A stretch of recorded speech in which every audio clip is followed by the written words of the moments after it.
Hello, Internet. Guess what? It's Christmas. If you didn't guess it, yep. Day after Thanksgiving. It's not Black Friday, folks. I was just kidding. It's not a Black Pill Friday either. We're happy today. It's a great day. 'Tis the season. Are you guys ready for Mariah Carey? I bet you guys are already really stoked about that, aren't you?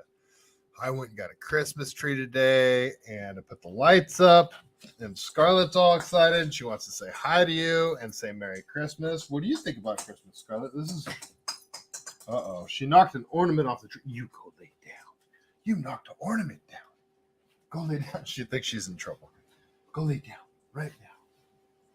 Good girl. No, lay down. Good girl. All right. Yeah, I think this is her third. This might only be her second Christmas. But she likes it. There's a tree in the house. Wonderful smell. Wally World, how we doing tonight? How is everyone? I hope everybody is having a wonderful day after Thanksgiving, and you got tons of leftovers and lots of stuff to eat.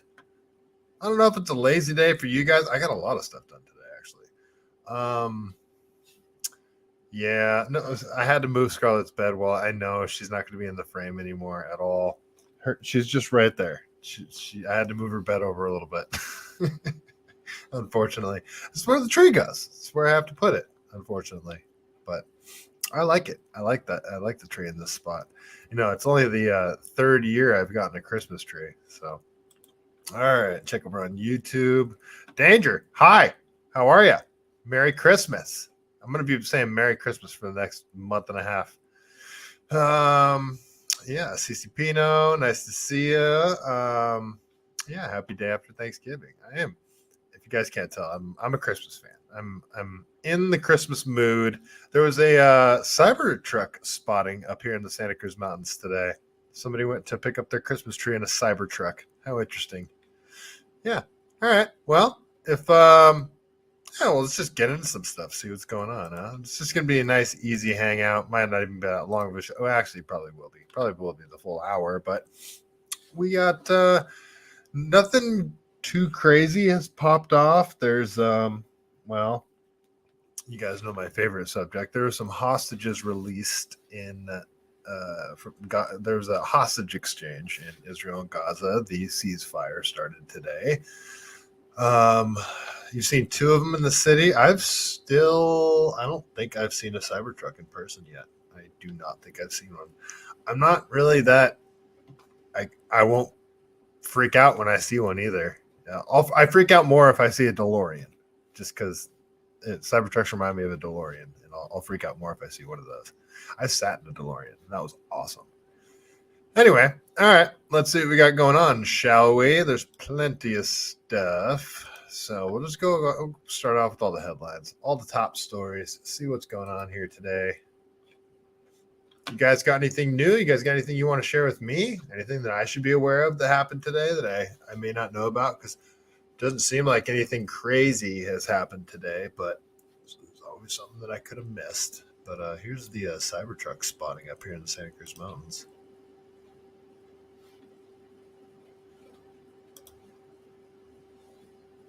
What's going on here? Huh. I don't know why it won't let me expand here. What is going on? There we go. That's what I want. That's a good Christmas present right there. That guy's really excited about it. That guy's all over the place. Yeah. Come here. It's pretty rad. Get your Christmas tree in that. Yeah, right. Oh, that's... You could get a really tall tree. He's badass. That's what I want. That's a good Christmas present right there. That guy's really excited about it. That guy's all over. It makes you wonder how electric off-roading vehicles are going to be. There's some stuff going on in Ireland. We'll check it out in a little bit. I'm very curious how I think electric vehicles are going to be ridiculous for rock crawling. And yeah, because I don't know. I'm not into that, but I should hit up my buddy Kyle and ask him what his thoughts are on that. But yeah, just how torquey they are. I would imagine they'd be great for rock crawling. Anyway, so yeah, that was the Cybertruck spotting up here. There's news that Credit Suisse has apparently from yesterday. Credit Suisse drops nearly 20% in pre-market trading. They're speculating this might be the next bank to go down. So this is from Fox News. Check this one out. We begin with a Fox News alert. Dow futures are down by more than 500 points as the stock market goes through wild swings following the collapse of the Silicon Valley Bank and the Signature Bank. Credit Suisse not helping matters. Its stock was down more than 20% in pre-market trading, which was halted over the drastic drop. The steep decline in the Swiss bank coming after Saudi National Bank, one of their biggest investors, said they would not provide any further financial assistance. Investor confidence in banks currently is low. Even financial giants like JP Morgan and others are down in the pre-market trading since the Silicon Valley collapse. All right. So, from my understanding, a lot of this is happening because of the bank's balance sheets and the amount of bonds. And let's let somebody way smarter than me explain it. I have something from I think something Wales pulled up here, I believe somewhere. Well, interest rates drove the value of the underlying bonds way down, and these banks have a lot of these bonds on their balance sheets. That's me being the idiot explaining it in super layman's terms because I'm stupid. I had something pulled up on it, but I guess I don't anymore. Let me see if I got it somewhere else.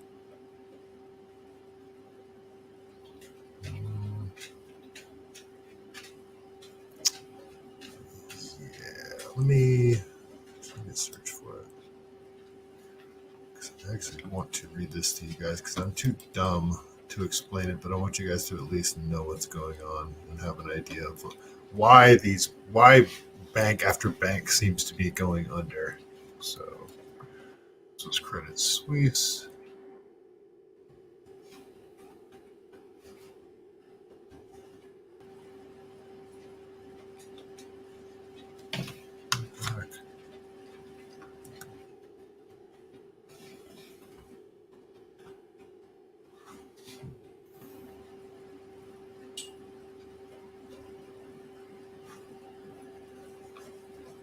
Okay. I saw something earlier from Unusual Whales that I want to show you guys.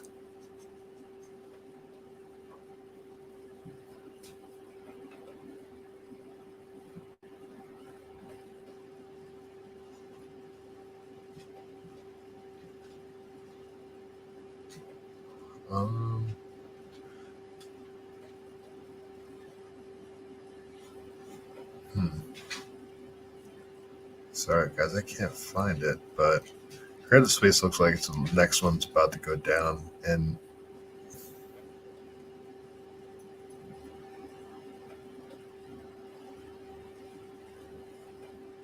yeah, there's a whole bunch that are in danger as well.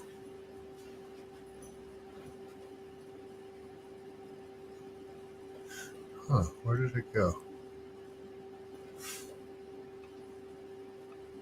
Yeah, well, you guys can look into it as I'm not live on air, but keep your eye on Credit Suisse. What are these bonds too? They're, I believe they're bonds backed in the U.S. dollar, and then as interest rates have skyrocketed, they're at like 6%. Now all these bonds are worth like half of what they were a year ago or whatever. So now banks aren't lending. And yeah, just everything's screwed up. Money's not moving anymore. All basically because of these interest rates. That's me, stupid, dumb, non-financial person trying to explain that the best I can. Yeah, I wish I could find somebody smarter to explain it to you guys, but well, what did I stumble across here? Let's see this really quick.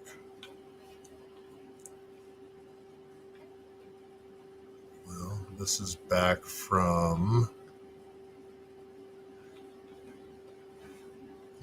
August 11th of this year. UBS has said it no longer needs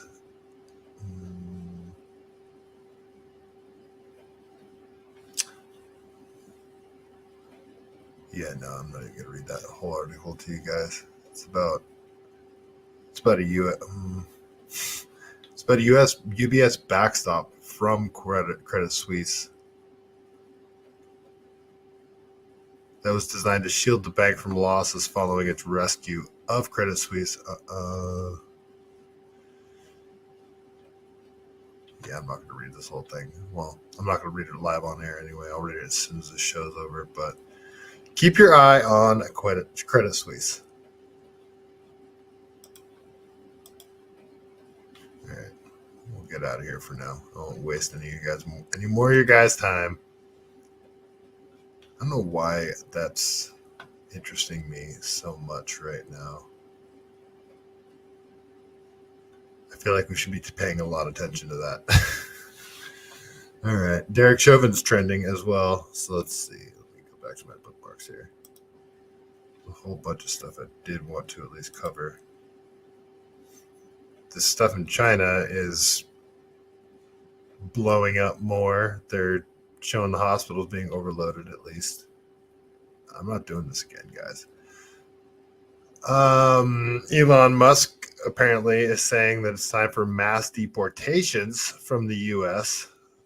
What do you guys think there?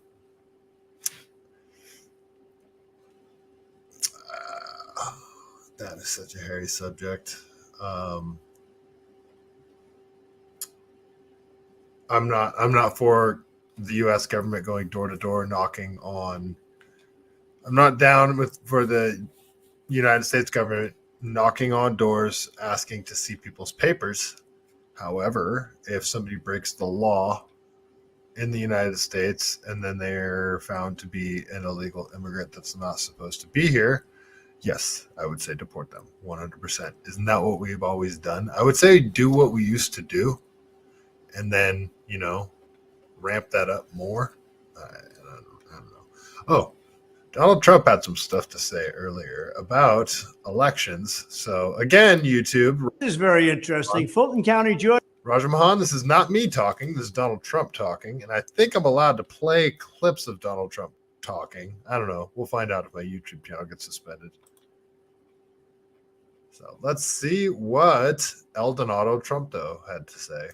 This is very interesting. Fulton County, Georgia acknowledges in a major consent decree that 3,600 individual ballots were duplicated. 36 batches of them were duplicated. That's a lot of crime. 3,600 votes. That's really a lot of crime. When are the rest of these facts coming out? We're all waiting. This is the beginning of an unbelievable period of time. This is massive voter corruption. This is very interesting. But everybody seems to think we can vote our way out of this. Though the 2020 election obviously was the most secure election we've ever had. And there wasn't any voter fraud whatsoever in the 2020 election, obviously. But after that, we seem to, for some reason, be finding a lot of alleged voter fraud and shenanigans after the 2020 election, not the 2020 election, because that one was the most secure one in history. But the mail-in ballots and stuff, and there was some stuff that came out of Colorado today. There was a bunch of crap. Just shenanigans. Shenanigans, folks. The elections do not seem to be as secure as we would like them to be. But that shouldn't be a black pill for people not to vote. It should be the exact opposite, because they can only cheat so much. The more people that turn out to vote and vote in a red wave or whatever, non-Democrat wave, the more people that vote in that direction, the more they have to cheat, and the more obvious it becomes, the more transparent it becomes.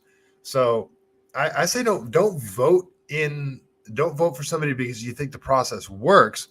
Vote because you want to illustrate how transparently broken the system is. Because the more people that vote, the more clearly it will show how broken it is, because the fraud will have to be off the rails much more than it ever could have occurred in the past in all the other elections other than 2020, because that didn't have any fraud whatsoever. All right, this is coming out of China. So reports from China say that the respiratory disease outbreak is causing hospitals to be overwhelmed and hospital staff are getting sick. Chinese authorities say it is a bacterial infection, mycoplasma pneumonia. Other sources in China say it could be new strains of viruses. Okay. And there is a community note on this that says video shown in post does not correlate with the OP's statement. Okay. Okay. Well, they're not saying his statement is false. They're just saying the video doesn't associate with it. All right. So digital currencies are trending, and they are, well, let's listen to James Melville. He's out of is he out of New Zealand, or no, he's out of Ireland, I think. Scotland. Sorry. He's a journalist out of Scotland. I've been following him for a while. But he seems highly concerned about these digital currencies and digital IDs. So let's see what he has to say about it. But the thing that really woke me up was digitalization, in particular vaccine passports. Vaccine passports, for me, as a liberal, a lifelong liberal, the most authoritarian, draconian, illiberal measure that has been seen in the modern era, and it's been rolled out around the world. And I know that many people here would share that. And so that's when I went into the rabbit hole of becoming a conspiracy theorist. And so, the sort of batterings I get on Twitter are actually posting my wall and just laugh at some of the comments on the other side. And so the people who were my friends back in 2019, they all hate me. Carla. And the people who were my enemies, you're all here. You all seem to like me, even Toby. But the point of this, because I'm conscious of the time and I like to talk, is that I'm really concerned. I think where we are right now is much more concerning than even the problems over the last 2 years. I think there's a mission creep towards all things digitalization under the auspice, again, of safety and also convenience.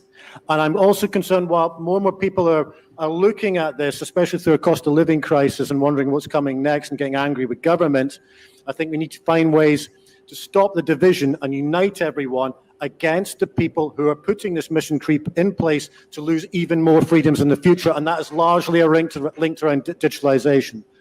I think one other aspect of this, with my tinfoil hat on as a conspiracy theorist, is I think all around the world, central bank digital currencies are either in pilot scheme or executive order stage in the States, or they're floating under the radar. Our previous chancellor, now unelected prime minister, Rishi Sunak, is clearly a big fan, as is his frat boy, pen pal, best mate.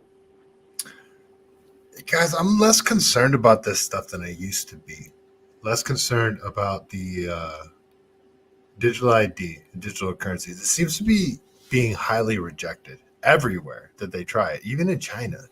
Like their whole digital passport system, and I don't know, these 15-minute cities, them putting up like partitions so you can't drive into, I don't know, guys. I just see this stuff being highly rejected.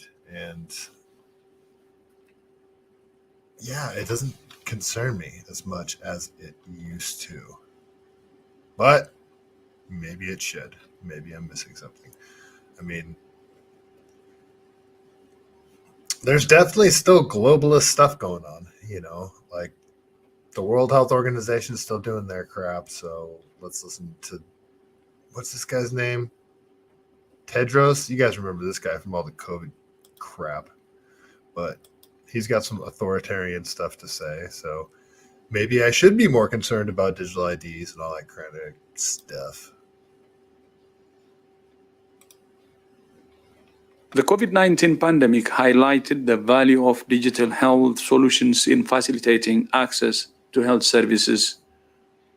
While the emergency phase of the COVID-19 pandemic is now over, investments in digital infrastructure remain an important resource for health systems and for economies and societies at large.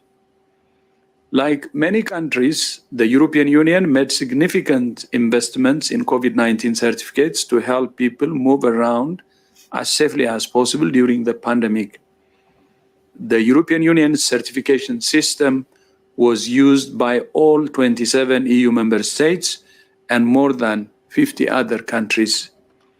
Building on the success of the EU system, WHO is proud today to launch the Global Digital Health Certification Network. So thank you so much to European Union for the excellent certification system that you have transferred to us, and we have the chance to build on it. WHO will begin operation. I don't understand how they can so openly talk about this stuff. Like, people aren't going to think they're complete psychos. He's bragging about how they created the vaccine passport during COVID, limiting people's ability to move about freely, whether or not they took the vaccine. That crap. I mean, so let's jump back. Let's jump back into the time machine and remember how they were talking during COVID about what people that weren't vaccinated shouldn't be allowed to do. Remember, guys? Like, everybody seems to be forgetting how crazy people became and what rights they wanted to strip away from us. The stuff they didn't want to let us do. They didn't let us eat in restaurants, fly on airplanes, all sorts of stuff.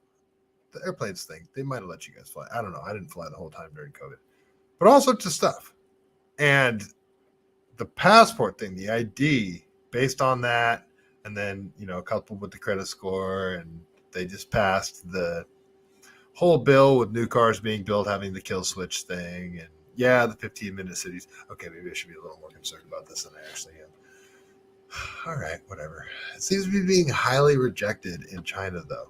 All right, so remember the Rainbow Bridge crash from yesterday? So that was, and everybody's calling it a terrorist attack before anybody knew it was going on, including the Canadian government. This is from Colin Rugg. Kurt and Monica Villani have been identified as the two people who were killed in the Rainbow Bridge crash at the U.S.-Canada border.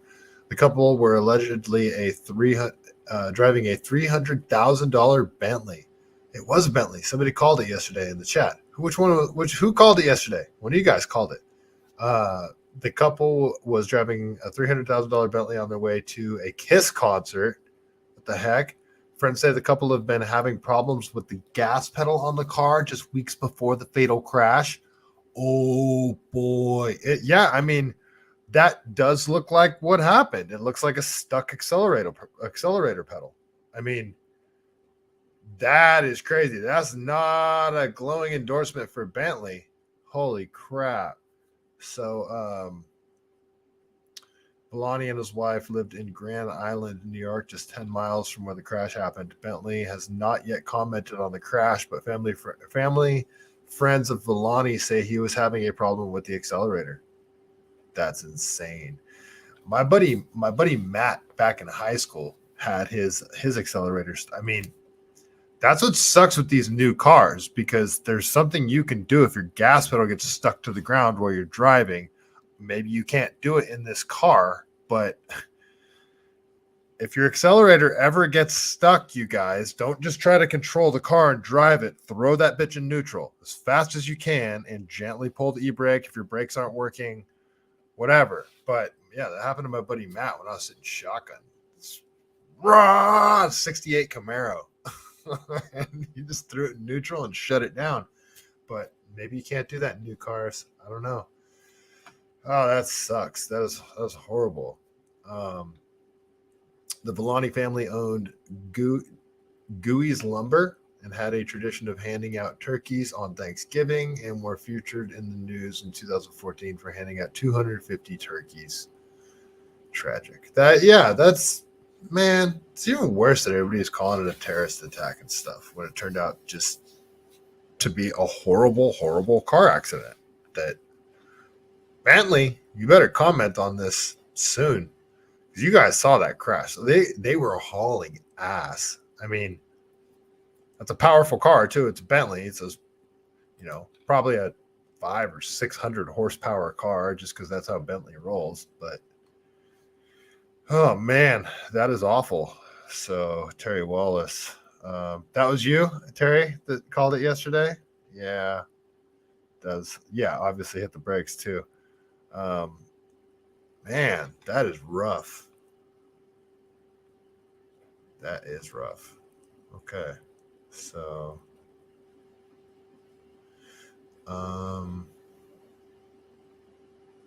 okay, and all right, so bunch of Palestinian protests breaking out all over the place. So yeah, I think that's all the headlines I want to cover. So might as well jump over and talk about you guys know how it is, my favorite topic. We will talk about Israel-Palestine really quick, because there is some news coming out of there that is noteworthy. So apparently Hamas has released, that's from 11 hours ago. Hamas has released 25 hostages, 13 Israelis, and 12 Thai nationals. I thought it was more than that. Okay, no, I thought 35. That sounds right. So, but there's bad videos coming out, guys. Yeah. So I guess, well, let's listen to what Fox News has to say. This is from, oh wait, no, this isn't from Fox News. This looks like it's from CBS Eyewitness 5, actually, I think. 7:15 over in the West. Breaking news off the bat here on Live Now from Fox, as we're learning Hamas has released 25 hostages, 13 Israelis, and 12 Thai nationals here at 10:15 on the East Coast. Israeli media is saying that the Hamas militant group has released the first batch of those hostages under a ceasefire deal this morning, including 13 Israelis who have been held in the Gaza Strip for nearly 7 weeks. The media cited Israeli security officials, and now we have to report here as well, according to the Thai Prime Minister, 12 Thai nationals have also been released. 10:15. All right. So I guess that's the prisoner exchange. What did you say, Terry? Well, I saw Derek Chauvin was trending, but he got stabbed in prison. Did he make it? Is he alive? What do you got? Oh crap. That's some breaking news. Heard it here first, folks. Derek Chauvin stabbed in prison. Well, you probably didn't hear it here first. You probably already heard that. Danger. They got protests over at Valley Fair. Valley Fair is a mall over in like West San Jose. Wow. Okay. Yeah, there's protests protests all over the place right now. LA, they're doing their same old nonsense. And you guys know, whole fog of war, all videos you see coming out of any war zone, you have to take with a grain of salt. We don't know what's true, this and that, but this does appear to be footage of a mass grave being dug and buried. So, yeah, there's that. The scenes coming out of Gaza are really bad, guys. Like stuff I'm not going to show. Stuff that I don't want to see, but stuff that I have to see. I've looked at every single thing that has come out of Israel the day of the attacks, the horrific stuff that day, and then everything since then that I could find. Stuff coming out of there is not pretty at all, you guys. And This doesn't look like a war to me. This just looks like a slaughter. But here, I'm going to show you at least one video. Let this guy talk.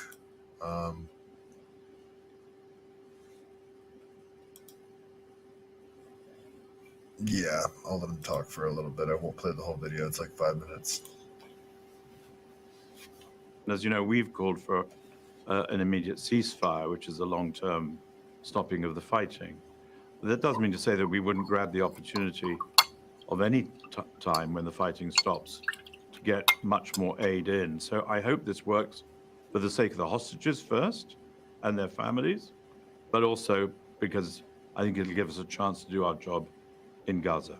So you have been, on the front line of this since the beginning, but you've also been, UN Special Envoy and advisor to many, many, many issues. Yemen, Syria, you've been in UNICEF, you've been doing this for a long time, head of relief operations, NGOs, the whole lot.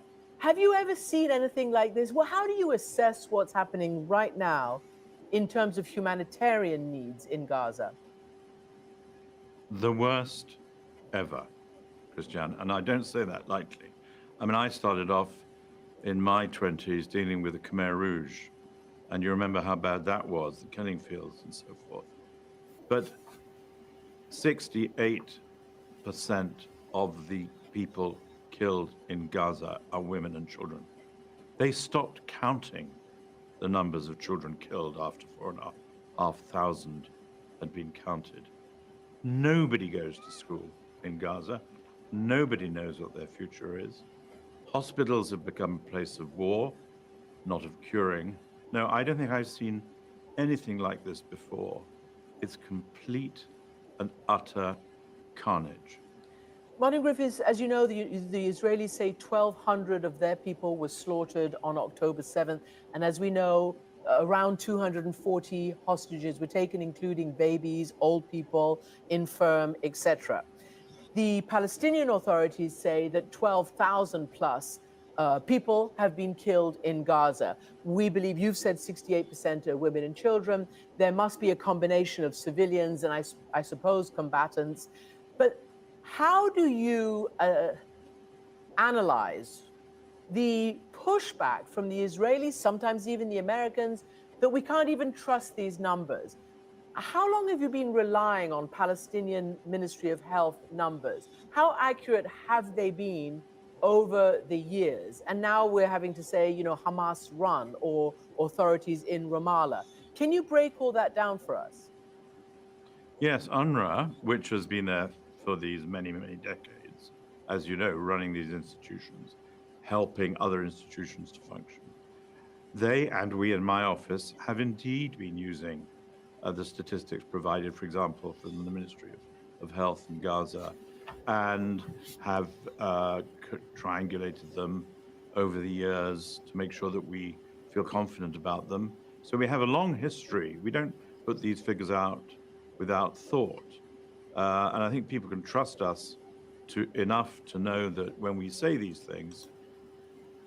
All right, that's enough of that. That's what they're saying, and take what they're saying with a grain of salt. It looks like a CNN affiliate as well. So it does say that the Israelis have found the tunnels under the hospitals like they claimed they would. There's videos to corroborate that. So, that seems to be true as well.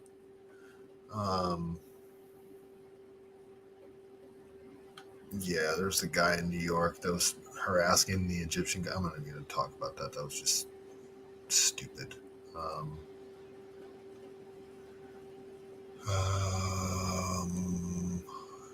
Okay, I think.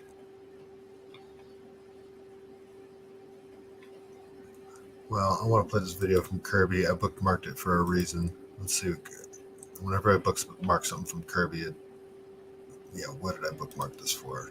It's probably something horrible. I can't stand this guy. I said this the other day. Again, people can say what they want on the sidewalk, and that we respect that. That's what the First Amendment's about. But this word genocide is getting thrown around in a pretty inappropriate way by lots of different folks. What Hamas wants, make no mistake about it, is genocide. They want to wipe Israel off the map. They've said so publicly, on more than one occasion. In fact, just recently. And they've said that they're not going to stop. What happened on the 7th of October is going to happen again and again and again. And what happened on the 7th of October? Murder, slaughter of innocent people in their homes or at a music festival. That's genocidal intentions. Yes, there are too many civilian casualties in Gaza. Yes, the numbers are too high. Yes, too many families are grieving. And yes, we continue to urge the Israelis to be as careful and cautious as possible. That's not going to stop from the president right on down. But Israel is not trying to wipe the Palestinian people off the map. Israel's not trying to wipe Gaza off the map. Israel's trying to defend itself against a genocidal terrorist threat. So when if we're going to start using that word, fine, let's use it appropriately. Yeah, you guys, that's not the impression I'm getting. Sure, does Palestine want to wipe Israel off the map? Sure, maybe. But to me, it seems like the Israeli government wants to wipe Palestine off the map, or Gaza off the map as well. And it seems like that's what they are actively in the process of doing. I have no dog in this fight. This is what I'm observing. This is what I'm seeing. So this is just how I see it, folks. And I'm going to call it how I see it. So the Israeli Prime Minister and Defense Minister tonight announced that Hamas leaders in Qatar, Ismail Haniyeh, I can't say the last name, Haniyeh, and Khalid Mashal will be killed by Israel soon. Their combined net worth is $9 billion. They can afford a lavish funeral. So the heads of Hamas are like super wealthy people.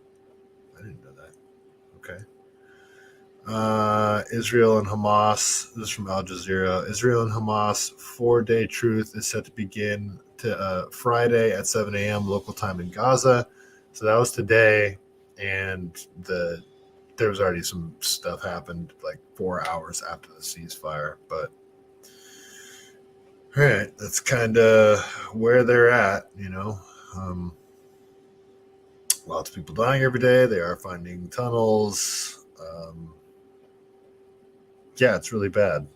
So, yeah, until there's something huge that changes in Israel, I'm not going to be, or in the whole Israel-Palestine thing, I'm probably not going to be talking about it too much. I just can't stand that topic. I hate it. I hate war, and I don't want to take a side on this whole thing, and I'm not going to take a side. But the side I will always take is that I'm anti-war and anti-slaughter of civilians. So when I see what appears to be the slaughter of civilians,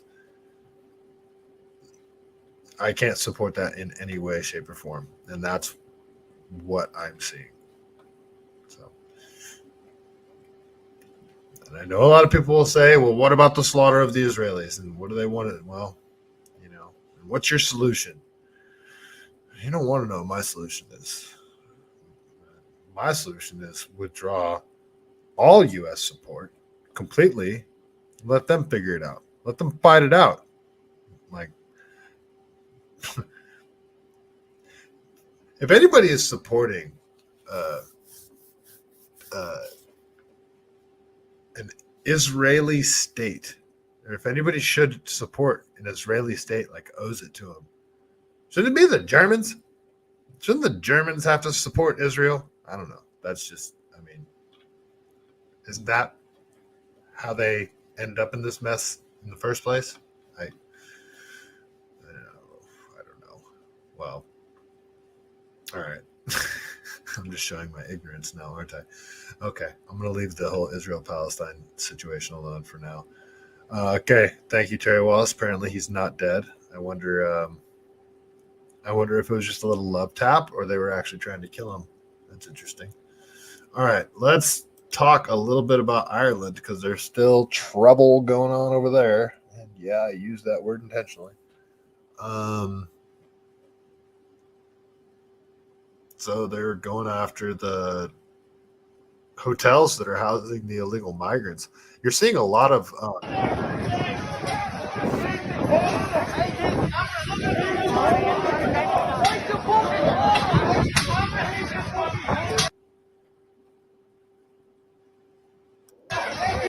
you're seeing a lot in common with the whole migrant situation in all these different countries and the whole migrant situation in the U.S. There's a lot of stuff in common with it. The hotel situation. Let's see. Bussing them around, the way they're doing that, it's very similar in a lot of these places. This is in Ireland. It appears to be no different. So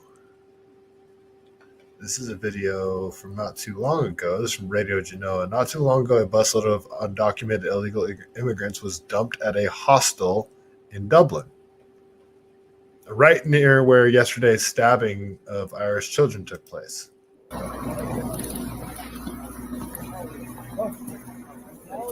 Got one girl. Look at him.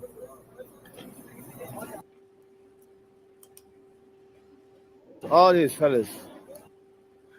So just like in the U.S., they fill buses with illegal immigrants and they send them all over the place.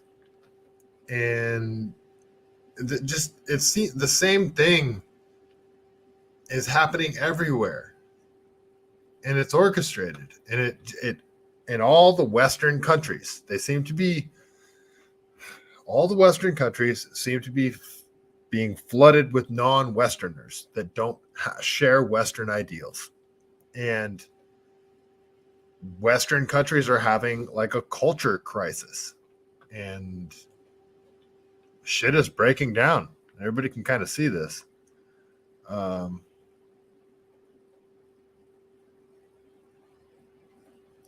Terry, I don't know. Oh. I think I know what you mean. Yeah, just this whole thing seems to be orchestrated wherever you go. And the way the government of Ireland is talking about their citizens that are rightfully, understandably upset with all this stuff that's happening is just, listen to how this guy, I don't know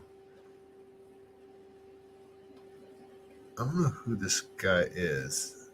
Any of you guys from Ireland maybe can tell me who this guy is, but just listen to how he's talking about the rioters from last night who are mad because, the stabbing. To all those cowardly champions of Ireland who took to the streets of Dublin last night, let me say one thing. Ask your sisters, ask your friends, ask everyone you know what they fear most on our streets. They're afraid of you, afraid of your anger and your rage, afraid of your violence, your hate, and how you blame others for your problems. So after the stabbing of kids outside of a school by illegal migrants that aren't from Ireland, people go out and they start, burning down buses, trains, government stuff. They start burning down. And there's even people protecting private businesses, but they're burning down private stuff, showing that they're upset with the government. They have grievances. And then this guy has the gall to go on there and say that Irish citizens are scared of other Irish citizens after a bunch of people got stabbed outside of the school. This is just, it's leftism. As a government, we will be relentless in protecting our citizens and defending our people. It's leftism. It's pure gaslighting. as a government, will be relentless in protecting our citizens. You just let them get stabbed, and the person that stabbed him wasn't supposed to be there. That's the exact opposite of protecting your citizens. It's leftism to the max. Wherever you go, it's like just like San Francisco, just like Chicago. It's right in front of you, tell you what you see happening right in front of you isn't happening. It's infuriating. The Gardaí will be on the streets in large numbers and will do whatever it takes to fight back waves of ignorance and criminality. The Minister for Justice will coordinate with the Commissioner to ensure we never witness such terrible scenes as the 23rd of November 2023 ever again. To all those cowardly champions of Ireland. Okay. All right. Well, I already moved on from the topic, but Terry, hey Corbs, how you doing, man? Terry, consider how big Gaza is. Should take one day if they wanted to do it. Are you talking about if they wanted to level Gaza and wipe it off the map? Yeah, I get it. I agree with you on that. But they can't then on the world stage, they would know that was their intention. They can't do it. They have if they want to wipe Gaza off the map, which is what I think is going on. This is what I think is the ultimate play. And to be perfectly transparent, I think there's no possible, I've said it many times, I think there's no possible way that Israeli Mossad and the CIA didn't know this attack was coming, took them 6 hours to respond. I think they allowed this to happen to set precedent on the world stage for them to go in and do what they're doing now. They can't go in and just carpet bomb Gaza and wipe it off the map, but I do think that they ultimately want to wipe it off the map, and they're going to do it strategically. And they can't just carpet bomb it and level it because they know how the world would react. So they have to do it methodically and slowly and keep playing the political game. But I do 100% think that is the ultimate goal of what the Israeli government is doing. And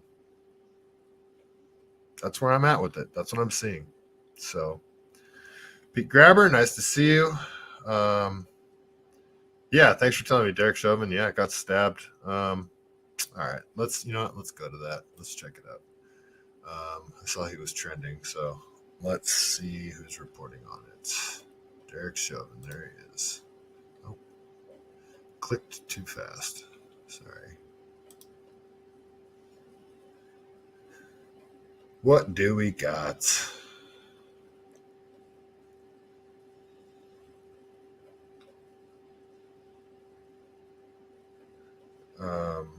Corbs, they wanted to send Palestinians to the West. Yeah, no, I get that too. I get. No, I don't want to take any Palestinian refugees in the West either. And and when I defend, or when I point out what I see in Gaza from the Israeli government and point at it and say that it's bad, then people immediately call me a Hamas supporter. It's so lazy and annoying because what Hamas did was evil. It was horrible. Even if I think the Israeli government allowed it to happen, they still did it. They still want it to happen, and they still hate the Israelis. It's still evil, but you can't just evil each other back and forth into oblivion and say that you're the good guy. It's just, that's not what I'm seeing at all. And yeah, sorry, I had to point that.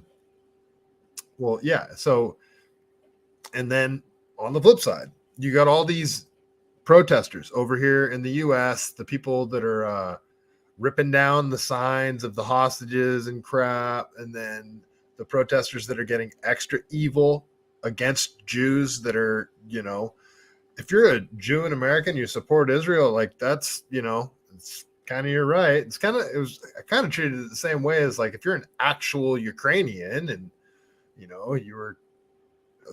I kind of don't have anything to say against you if you from Ukraine and you wanted to defend your country. Like, it's a similar situation. I'm not going to argue with you, but it doesn't mean I'm not going to point at the Israeli government and say, no, that does not seem, this isn't cool what you guys are doing. And yeah, but I'm also going to point at the stupid protesters here in the West and say, you guys are idiots too, because there's just another far leftist movement that's been co-opted, and they're going to use it to riot and push their radical agenda.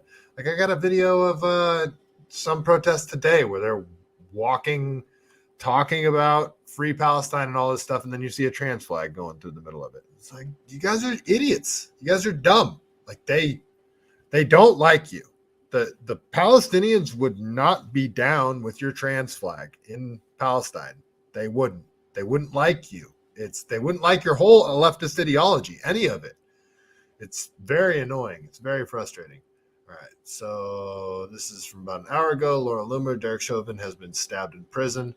I hope he makes it. He's an innocent man who was turned into a sacrificial lamb to appease the BLM mob. Okay, well, that's a dude. I hope he makes it too. I don't want to see anybody die, but and yeah, that trial was a sham. I will say that. I won't say he was completely innocent, though. I do not believe that he was responsible for George Floyd's death. However, I don't think he handled that situation well. I do not think he should be going to prison for a super long time. I think at the most he should have not been able to be a cop anymore. I don't even think he should have served time personally, but I don't think he handled that situation well. What else do we know? Derek Chauvin was shivved. Malcolm Flex says Derek Chauvin was shivved in prison. It feels like somebody's trying to finish the job. Okay, so that's all we know is he got stabbed. Where did he get stabbed? Did he get stabbed in the leg? Did he get stabbed in the ear? Did he get stabbed in the neck?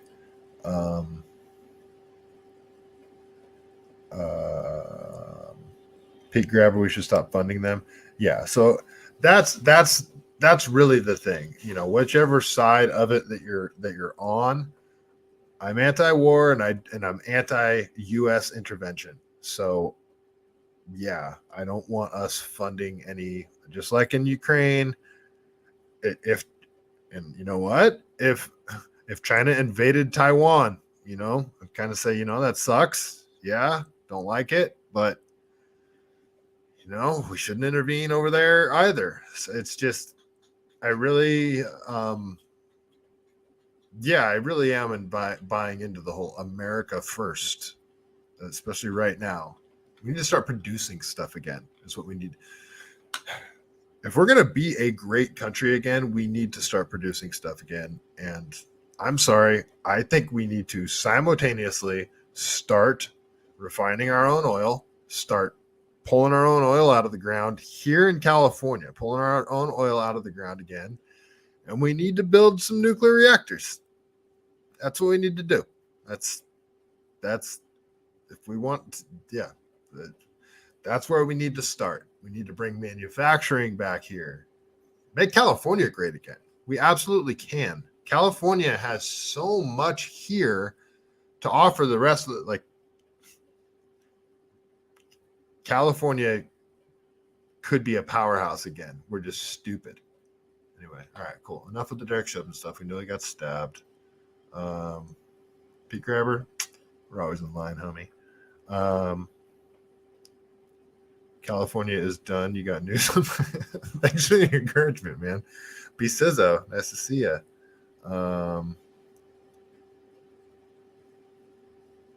Wait a minute. They just said it was fatal and they were providing life-saving work on him, who was then transported to the hospital. Oh, crap. Oh, man. That's okay. So he got shanked. All right. Let's see what the latest is on this then. Damn, that's crazy.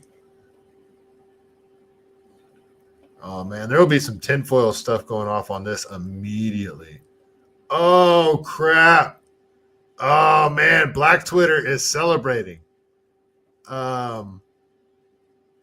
Bianca Wilson. Oh, man. So, Bianca Wilson on Twitter. I don't know who she is.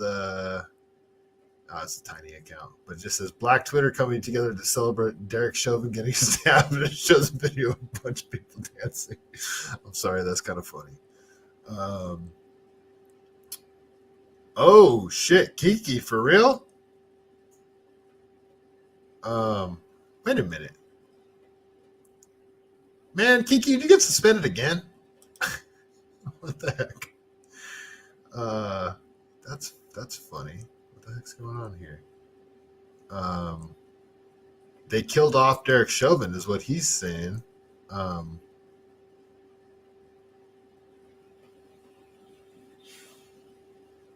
pretty sure that's an account that I've been following for years now, back and forth. But okay, so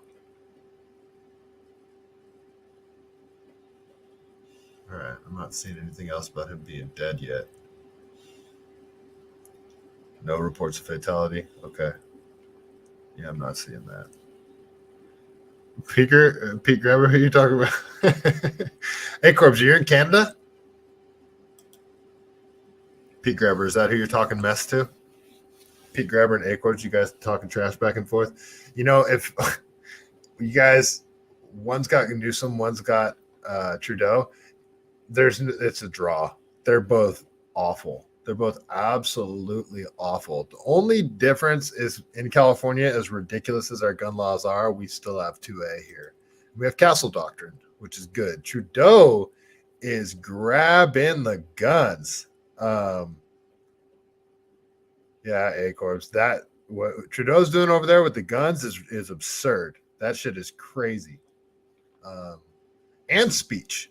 Yeah, so you guys don't have 2A and you guys don't have First Amendment. And that's, I think the world during COVID sees how important those two are. And that's why the X platform is so freaking important right now. And the entire establishment is doing everything they can to regain control of it somehow. And it ain't going to happen. Well, it's going to ramp up as we're going to see here. Let's go back to Ireland really quick. He might lose party status. Conservatives are going to win a majority. Yeah, I like that Pierre Poilievre guy. Is that how you say his name? Poilievre? There's a video of him owning a journalist today about the whole freaking misreporting of it being a terrorist attack. So here, watch this video out of Ireland. This is why the people are all right. So I played the video of whoever that guy was. It looked like some government official talking about how, like, basically the people that Ireland's really scared of are the Irish, right? Well, this is why people are so mad. All of this stuff, all of these clips that you're about to see are clips of migrants in Ireland. And actually,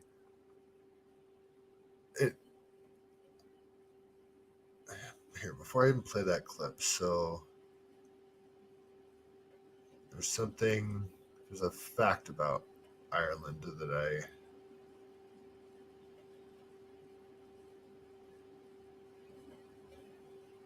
let's see.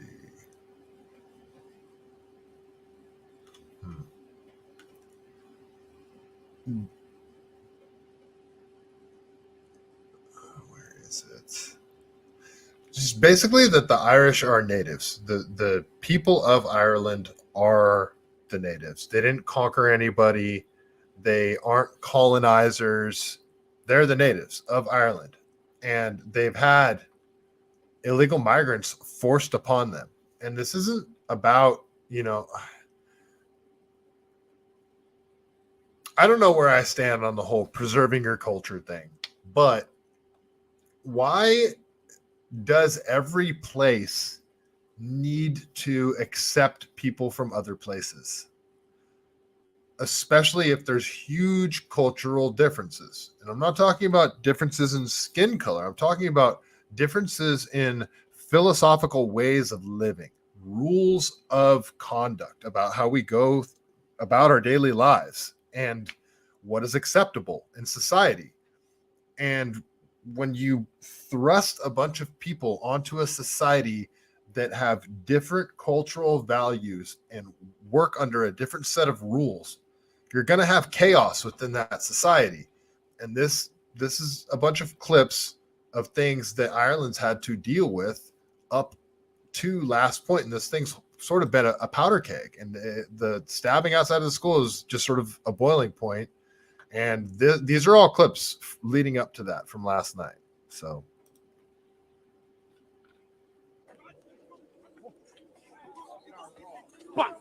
Good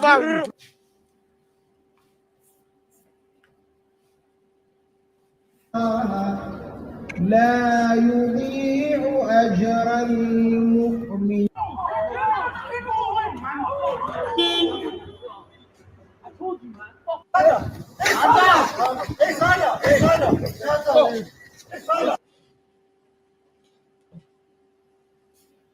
Because you're following us. Go away. Go away. Before I call the fucking police. Go away. Bye-bye. Fuck off.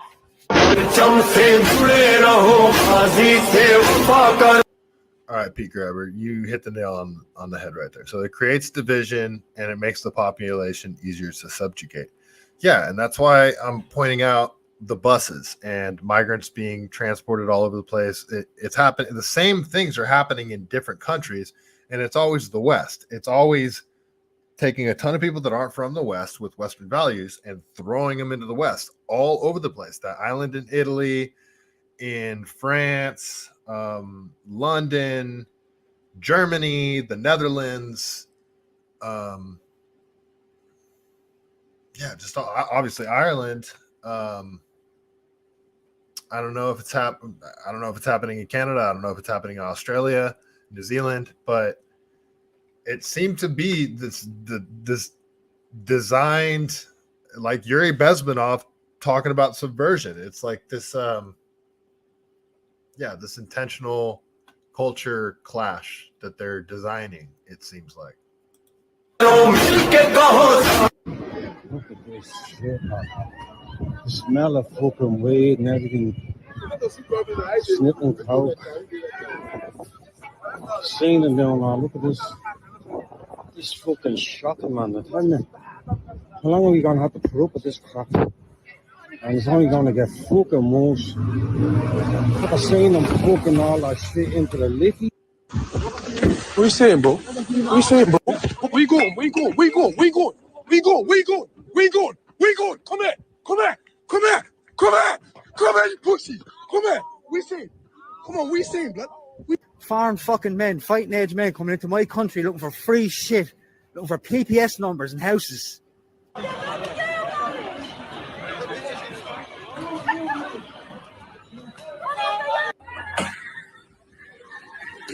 Yes. Hola, briguinha.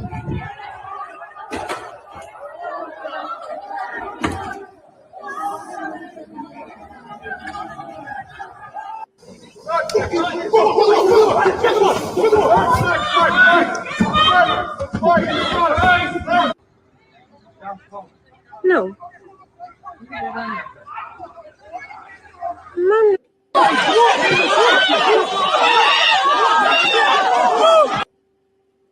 Man, if I ever find myself in one of those situations and I know that I'm going to get that piss beat out of me, but I decide that I'm going to fight back anyway and not run, and I go to the ground, I'm going to try as hard as I can and grab a hold of whoever's leg is closest to me and rip every tendon I can to shreds and make sure that person never uses that leg again. It's the only thing I can do. Only thing I can do. I'm going to grab that ankle and roll. That's the only thing I can think of. Man, yeah, Ireland's in rough shape right now. And you know who is not too happy about it? Mr. King of Ireland himself, Conor McGregor. This man is on fire right now. So I feel like I got to sneeze any moment here. So here, bear with me, folks.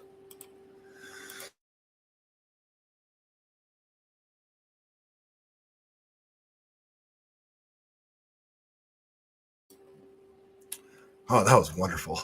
That was terrific, guys. All right.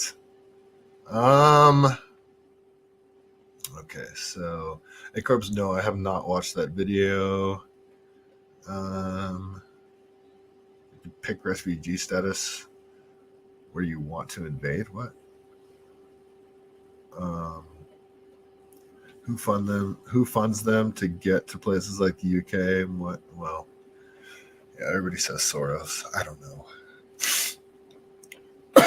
I don't know, but it does seem that there is this large coordinated plan to attack everything fundamentally important to the stability of the Western way of life. That's what it seems like, a coordinated effort. Whoever's responsible for it, I don't know, but it certainly seems like this is happening. So, sorry, folks.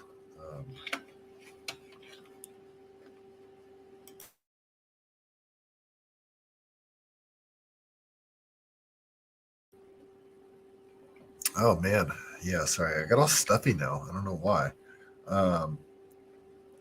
Yeah, my sneezes usually come in threes too. I was expecting a third one. Maybe that's the problem. Maybe maybe that is why I'm all stuffy now. All right. So Conor McGregor says, "Isn't that something?" I can't do an Irish impersonation. The absolute picture of weak and feeble, the most diverse of all weak men. One of the most horrific crimes this nation has ever one of the most horrific crimes this nation ever seen has occurred. We do not care anymore what you sad cases have got to say. In a war, you are nothing. We are not backing down. We are only warming up. There will be no backing down until real change is implemented for the safety of our nation. We are not losing any more of our women and children to sick and twisted people who should not even be in Ireland in the first place. Call it what you want. We do not care. May God help us. Ireland for victory. All right. So Connor's fired up. And Carl Benjamin says, he quote tweets what Connor just said here. Carl Benjamin is Sargon of Akkad. He's got a great YouTube channel. Been watching him for years. I think he's the Lotus Eaters podcast. Yeah, he's great. He says, the Irish should thank God they have such an outspoken champion in Conor McGregor. He is probably the only man in Ireland who has the ability to utterly overturn the globalist narrative and the balls to do it. So remember, here, I'll play this video again of this jerk talking about. So after they get stabbed, there's this guy talking about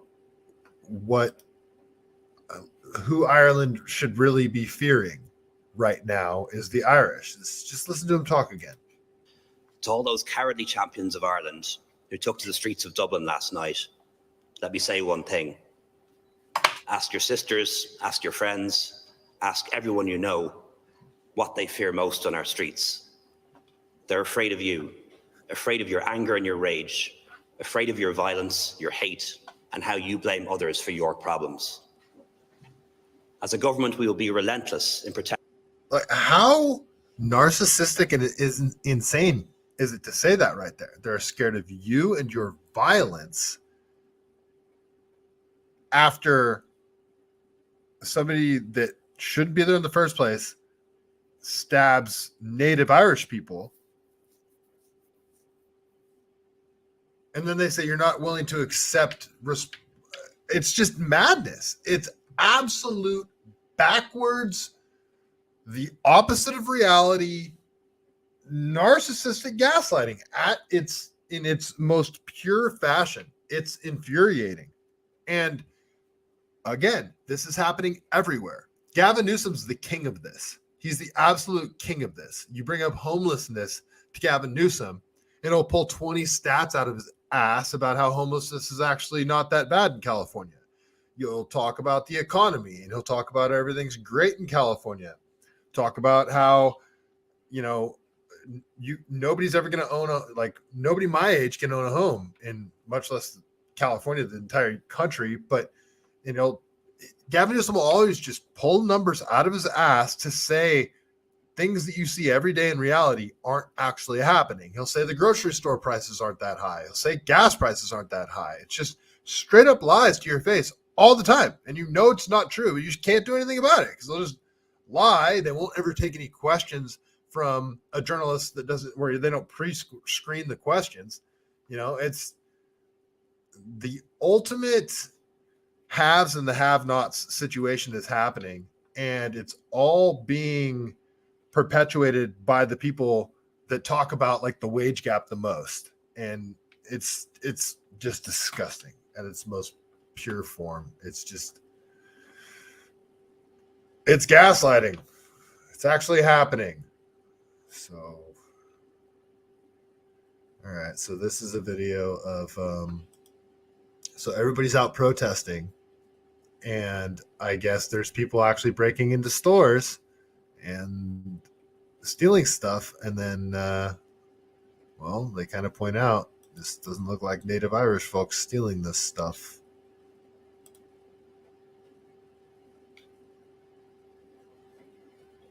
Oh, great. Now I got the remix going. Okay. So I hate it when it does that crap.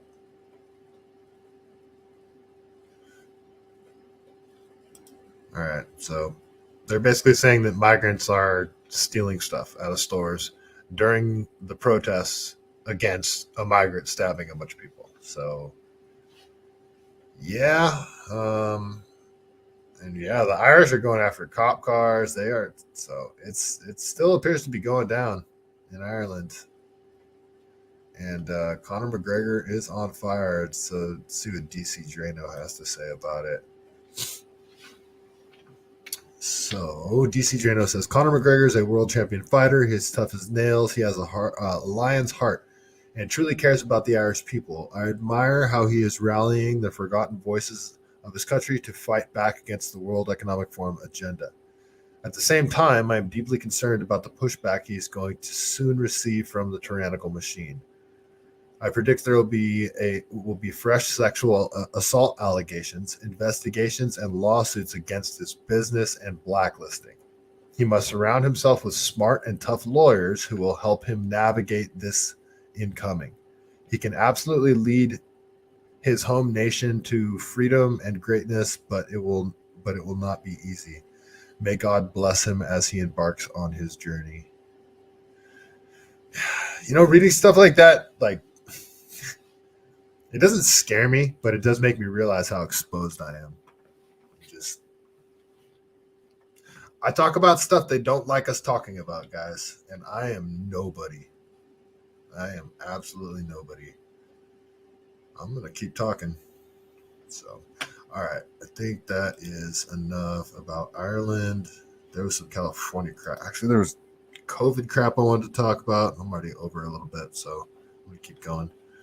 Let's see. Let's talk about some COVID stuff. Well, a mix of COVID stuff and this crap that's going on in China.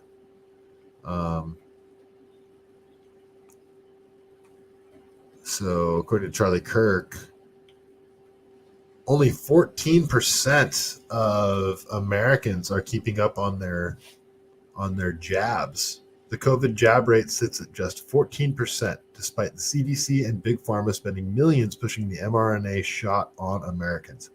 That means 86% of Americans don't trust the so-called experts. They squandered all our goodwill. Yeah, it's true. Like, before COVID, I had a general trust in the CDC. Like, if the CDC said something was safe, I was just like, okay. I had a general trust in the FDA. I had never looked into them too much as organizations. They're just, oh, the FDA. Oh, the CDC. It's FDA approved. Oh, it must be safe. Like, I just assumed all that stuff. I have zero trust in either of those organizations now. Doctors in general. I had a general trust in doctors. Zero trust in doctors now. And I know I'm not alone on that. I know a lot of people that didn't take the vaccine that are like really into health and really into fitness. So many people that are of that mind do not trust doctors at all anymore. I just wanted to ask you guys what you thought about this. So this account's kind of a fun follow over on the X platform, Illuminati Bot. I don't know if you guys follow that one, but he says this is happening. China made vaccines that can be transmitted through food. U.S. Congress decided we do not need the country of origin labeling on food. Do you trust your food? So that's the whole thing about the whole spike protein and mRNA crap in beef and meat. You guys have been hearing about that, right? And this is like the main reason I'm getting into hunting. I didn't get a deer tag this year because I wasn't ready. I wasn't ready yet. I didn't have my rifle sighted. It sucked. I had my rifle sighted in or zeroed in. Sorry. I had it dialed only at 100 yards, like a week after the season ended, but I wasn't ready yet. I've never gone hunting. I'm teaching myself, so I'll get a tag next year and I'll go hunting next year. But yeah, anyway,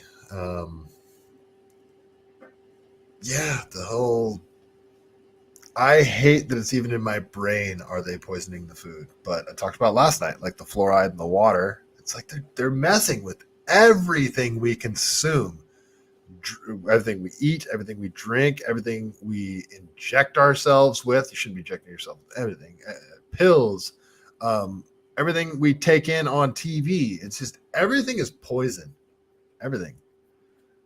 Pete Grabber, you haven't checked out the mRNA in meat? Yeah, look, just like Google, just do it like a Google search on that. You're gonna start hating everything. Just search like spike protein in meat. Yeah, they're starting to do all that crap. And yeah, them like vaccinating the beef. Just search, just look into it. So A-Corp's Cat Trade posted the picture. Yeah, okay. So that's wonderful. All right. So this is one of my favorite accounts over on the X platform, Eric Abenante. He'll be on here he'll be on here at some point. But he says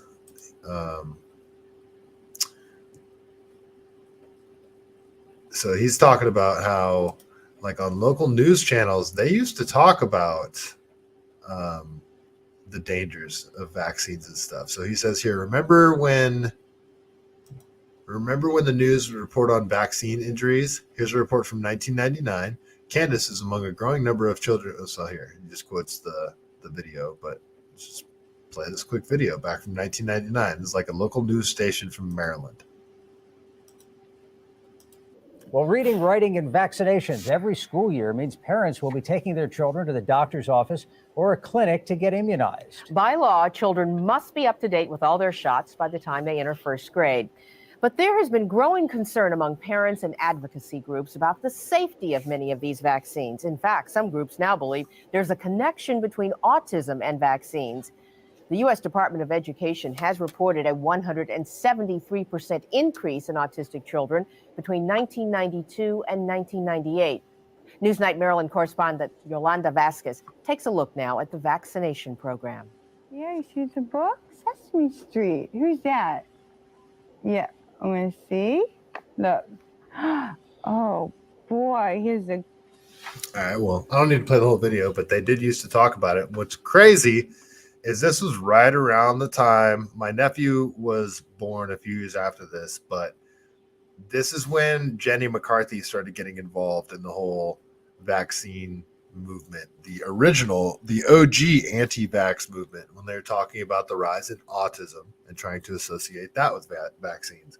And YouTube, I'm not saying there is any association with vaccines and autism. I'm saying that back in the day, Jenny McCarthy was alleging that. Of course, she has no leg to stand on with that whatsoever.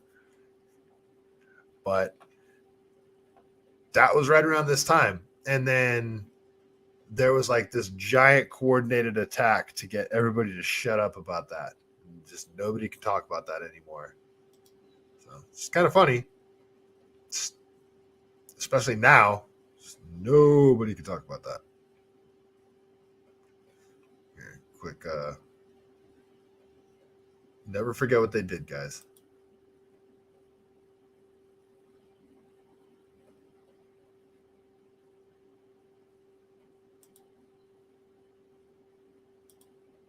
They fired those nurses that weren't willing to get vaccinated. Yeah. Even the ones that had COVID and got through it. Even the ones who were really good at TikTok dances. They all got out. They all got out. They fucking knew. Yeah. They knew that it imparted natural immunity. And they're like, no, you got to be a part of the marked team. Yeah. You got to get marked.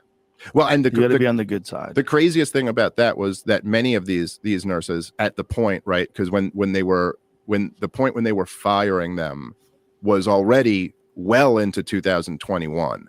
I mean, it must have been like in the summer of 2021 when that started happening. Mhm. And so these people had been working around COVID positive people since at the latest January of 2020. They went through the worst of it when there was no Yes. treatments available. So 100% of these nurses had either had COVID and gotten over it, or figured out how to protect themselves from getting COVID by being, like super careful with, like N95 masks and washing their hands and stuff. That, it's probably their antibodies. It's probably their system that fought it off. Yes, but I'm just saying none of them have not figured out how to work under the conditions of the reality of COVID-19. And so to then at that point, and it was just what was amazing about it, and it shows you a little bit about how the propaganda machine works, is that the propaganda starts with, and this happened several times throughout COVID, right? Where the propaganda starts being, oh, the nurses are the heroes.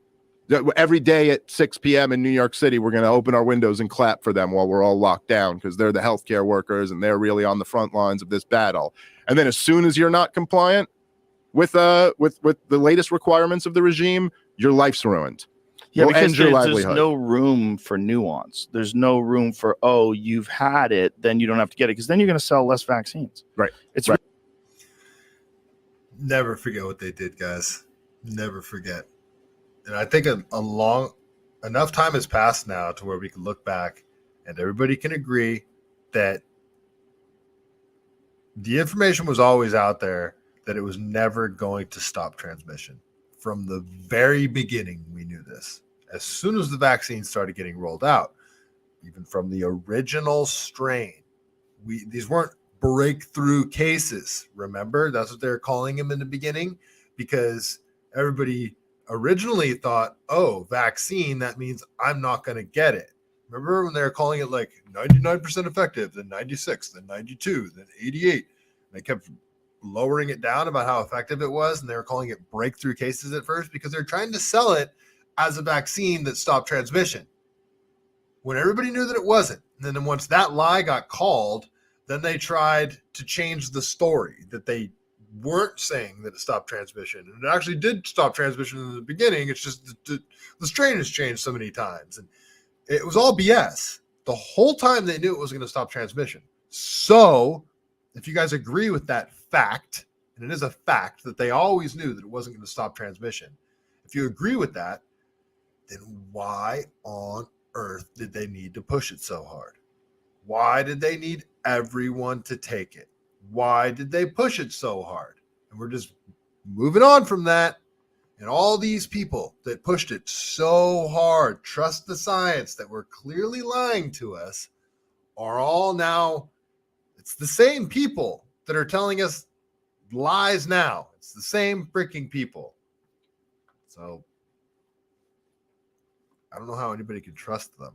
Any of these talking heads on the news, they're talking about misinformation and disinformation and how they need to shut down Elon and X because of all the anti-Semitism and misinformation and disinformation, when the corporate press was the number one purveyors of misinformation and disinformation during the entire pandemic. They lied about COVID. They lied about the vaccine. They lied about masks. They lied about ivermectin. They lied about hydroxychloroquine. They lied about what Donald Trump said, obviously. They lied about Peter McCullough. They railroaded every doctor that came out saying anything against the mainstream narrative. Dr. Pierre Corey, after he testified in front of Congress, those two doctors from Bakersfield, anyone that spoke out against it, they railroaded. We had this thing fixed from the beginning. Emergency use authorization. If there was any effective treatment, emergency use authorization couldn't happen for any vaccine if there's an effective treatment for COVID. If ivermectin or hydroxychloroquine, zinc, vitamin D, this whole kit that they came up with, if that proved to be effective in reducing the severity of COVID, that means they couldn't have done a vaccine. They wouldn't have been able to give it an emergency use authorization. Billions and billions and billions of dollars lost by these companies. They had to railroad ivermectin. They had to railroad hydroxychloroquine. They had to railroad anybody that was saying COVID actually isn't killing as many people as they're saying it is, because, you know, the hospitals are marking everything as a COVID death because they literally get paid more for a COVID death than a car accident. The whole thing was insane. The whole freaking thing was absolutely insane. And everybody's just moving on like it didn't happen. That's what it seems like. Sorry. I get a little worked up when it comes to the COVID crap. Shenanigans. Absolute shenanigans. A-Corbs. Let's see. Peak Grabber. A-Corbs. You guys are talking back and forth, huh? Yeah, okay. You guys are chatting back and forth there. So, yeah, let's go for a couple more minutes here.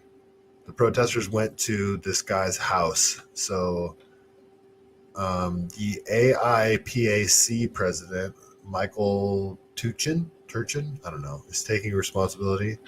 Right now, people are out in front of the, they went to this house. I don't know what this is the video from it. They were just harassing this guy. They go to his house and harassed him. Well, this is the result of it. They threw like bags with fake blood. They went to his house, residential neighborhood, and there's like dozens of them having a big old protest, and he got in a fight with them out in front. Protesters in LA shutting stuff down, shutting traffic down. This is the video I was talking about earlier with the freaking trans flag.